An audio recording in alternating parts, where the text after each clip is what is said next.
নমস্কাৰ সকলোকে এডুমেপ অসম চেনেললৈ আপোনালোক সকলোকে স্বাগতম জনাইছো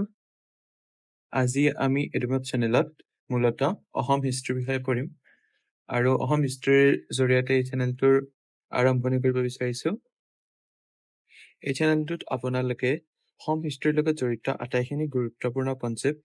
অতি কম পেজৰ ভিতৰতে অতি কম শব্দৰ ভিতৰতে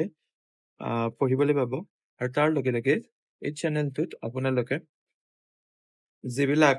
পৰীক্ষাৰ কাৰণে জৰুৰী যিবিলাক ফেক্সুৱেল আৰু কনচেপচুৱেল টপিক আছে সেইবিলাকৰ ক্লিয়াৰিটি অতি সহজতে মনত ৰাখিবলৈ সক্ষম হ'ব গতিকে স্বাগতম জনাইছো সকলোকে আৰু বৰ্তমান আমি অসম হিষ্ট্ৰী আৰম্ভণিৰ পৰা আৰম্ভ কৰোঁ দানৱ ডাইনেষ্টি অৰ্থাৎ দানৱ বংশৰ পৰা গতিকে আহক এই ভিডিঅ'টো আৰম্ভ কৰোঁ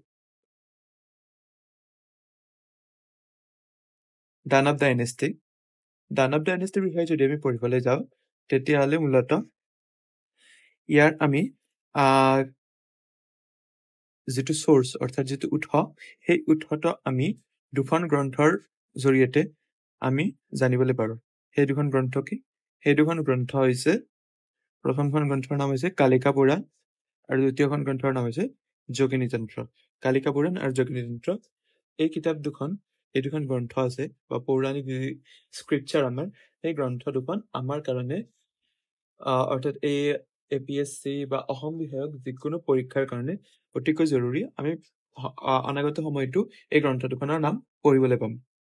এই দানৱ বংশীৰ যিজন ফাউণ্ডাৰ আছিল তেওঁৰ নাম আছিল মহিৰংগ দানৱ আৰু মহিৰংগ দানৱৰ যিটো লিনিয়েজ অৰ্থাৎ তেওঁৰ যিটো বংশ সেই বংশটো আছিল কি বংশ সেই বংশটো আছিল অসুৰ বংশ আৰু তেওঁৰ যিটো অৰিজিন আছিল সেই অৰিজিনটোক আমি কি বুলি জানো সেই অৰিজিনটো হ'ল কিৰাত অৰিজিন ঠিক আছে আৰু মহিৰংগ দানৱৰ নামতে বৰ্তমান সময়ত বেলতলাত এখন পৰ্বত আছে সেই পৰ্বতখনৰ নাম কি এই পৰ্বতখনৰ নাম হৈছে মৈৰাং পৰ্বত ক'ত আছে বেলতলাত আছে এনেকুৱা প্ৰশ্ন মাজে সময়ে আমি পঢ়িবলৈ পাওঁ মহিৰংগ দানৱৰ পিছত আহিল কোন মহিৰংগ দানৱৰ পিছত আহে হতকাসুৰৰ পিছত আহে সম্বৰাসুৰৰ পিছত আহে ৰত্নাসুৰৰ পিছত আহে খটকাসুৰ আৰু খটকাসুৰৰ পিছত এই যি ডাইনেষ্টি আছিল এই যিটো বংশ আছিল সেই বংশটোৰ অন্ত হয় আৰু এই বংশটোৰ অন্ত কোনে কৰে এই বংশটোৰ অন্ত কৰে নৰকাসুৰে আৰু এই কথাটো ক'ত উল্লেখ আছে এই কথাটো উল্লেখ আছে কালিকা পুৰাণত